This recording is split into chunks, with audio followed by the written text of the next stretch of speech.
जय माता की दोस्तों, मैं हूँ शिव गीता। मैं आज आपको तुलसी विवाह की कथा सुनाऊंगी, साथ में देवउठनी एकादशी की कथा सुनाऊंगी, साथ में शुभ मुहूर्त बताऊंगी, पूजा विधि भी बताऊंगी, ये सारी सटीक जानकारी दूंगी। वीडियो शुरू करते हैं। सुख समृद्धि चैनल पर आप सभी का स्वागत है। हिंदू धर्म में तुलसी विवाह का बड़ा ही महत्व माना जाता है। पंचांग के अनुसार कार्तिक माह के शुक्ल पक्ष में आने वाली देवउठनी एकादशी और द्वादशी तिथि के दिन भगवान विष्णु के विग्रह स्वरूप शालिग्राम और देवी तुलसी का विवाह किया जाता है। मान्यता है कि देवउठनी एकादशी के दिन भगवान विष्णु 4 महीनों की निद्रा के बाद जागते हैं। भगवान विष्णु जी को तुलसी बेहद प्रिय है, इसलिए जब भगवान विष्णु जागते हैं तो सबसे पहले प्रार्थना तुलसी की ही सुनते हैं। तुलसी विवाह के साथ ही विवाह के शुभ मुहूर्त भी शुरू हो जाते हैं। आइए अब जान लेते हैं साल 2023 में तुलसी विवाह या तुलसी एकादशी कब है, तुलसी विवाह का शुभ मुहूर्त, विवाह पूजा विधि, इसकी व्रत कथा। अब हम जान लेते हैं तुलसी विवाह का शुभ मुहूर्त। साल 2023 में तुलसी विवाह का आयोजन 24 नवंबर शुक्रवार के दिन होगा।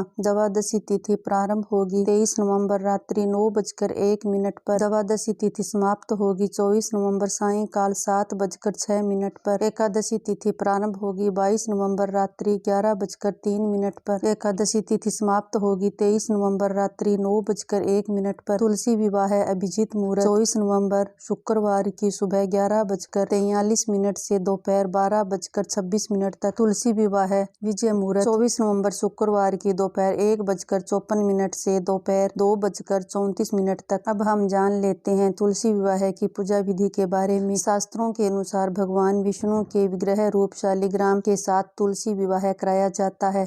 इस दिन प्रातः काल सूर्योदय से पूर्व उठकर स्नान के बाद स्वच्छ वस्त्र धारण करें। व्रत का संकल्प करना चाहिए।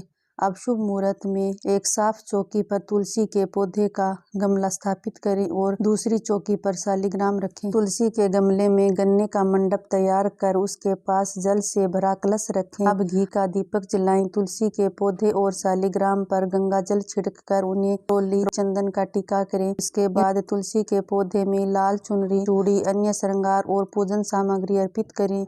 शालिग्राम हाथ में लेकर तुलसी की परिक्रमा करें। व्रत कथा और आरती कर विवाह विधि संपन्न करें। अब मैं आपको तुलसी विवाह की कथा सुनाती हूँ। पौराणिक कथा अनुसार एक बार जलधर नाम का एक राक्षस था जो बहुत ही पराक्रमी था। उसकी वीरता का रहस्य उसकी पत्नी वृंदा का पतिव्रता धर्म था। एक बार जलधर से दुखी होकर देवतागण भगवान विष्णु के पास गए और रक्षा की प्रार्थना की। तब भगवान विष्णु ने जलधर की शक्ति समाप्त करने के लिए देवी वृंदा का पतिव्रता धर्म भंग करने का निश्चय किया और जलधर का रूप धरकर छल से वृंदा का अस्तित्व नष्ट कर दिया, जिस कारण जलधर की शक्ति क्षीण हो गई और वह हार गया। जब वृंदा को भगवान विष्णु के छल का पता चला तो उसने भगवान विष्णु को पत्थर का बन जाने का श्राप दे दिया। इस घटना के बाद वृंदा सती हो गई। जिस स्थान पर वह भस्म हुई वहां तुलसी का पौधा उत्पन्न हुआ। जब भगवान विष्णु ने वृंदा के पतिव्रता धर्म से प्रसन्न होकर वरदान दिया कि तुम तुलसी बनकर हमेशा मेरे साथ रहोगी। अब मैं आपको देवउठनी एकादशी की कहानी सुनाती हूँ। अब मैं आपको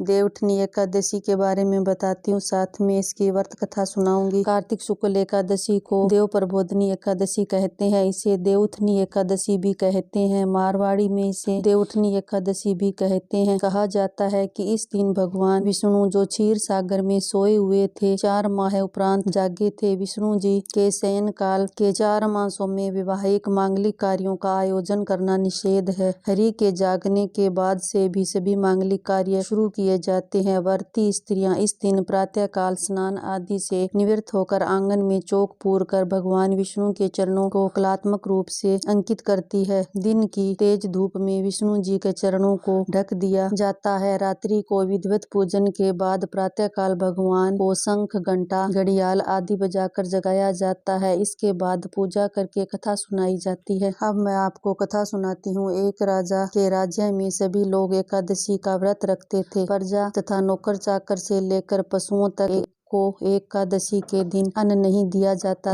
एक दिन किसी दूसरे राज्य का एक व्यक्ति राजा के पास आकर बोला, महाराज कृपया करके मुझे नौकरी पर रख लो। तब राजा ने उसके सामने एक शर्त रखी, ठीक है रख लेते हैं, किंतु रोज तो तुम्हें खाने को सब कुछ मिलेगा, लेकिन एकादशी के दिन फलाहार करना पड़ेगा। जब एकादशी के दिन जब उसे फलाहार का सामान दिया गया तो वह राजा के सामने जाकर गिड़गिड़ाने लगा, महाराज इसे मेरा पेट नहीं भरेगा, मैं भूख से मर जाऊंगा, मुझे अन्न दे दो। राजा ने उसे शर्त की बात याद दिलाई, लेकिन वह अन्न छोड़ने को राजी नहीं हुआ। तब राजा ने उसे आटा, दाल, चावल आदि दिए। वह नित्य की तरह नदी पर पहुंचा और स्नान करके भोजन बनाने लगा। जब भोजन बन गया तो वह भगवान को बुलाने लगा, आओ भगवान भोजन तैयार है। बुलाने पर पीताम्बर धारण किए हुए भगवान चतुर्भुज रूप में आ पहुँचे तथा प्रेम से उसके साथ भोजन करने लगे। भोजन आदि करके भगवान अंतर्ध्यान हो गए तथा वह अपने काम पर चला गया। 15 दिन बाद अगली एकादशी को वह राजा से कहने लगा कि महाराज मुझे दुगना सामान दीजिए। उस दिन तो भूखा ही रह गया। राजा ने कारण पूछा तो उसने बताया कि हमारे साथ भगवान भी खाते हैं, इसलिए हम दोनों के लिए ये सामान पूरा नहीं होता। यह सुनकर राजा को बड़ा ही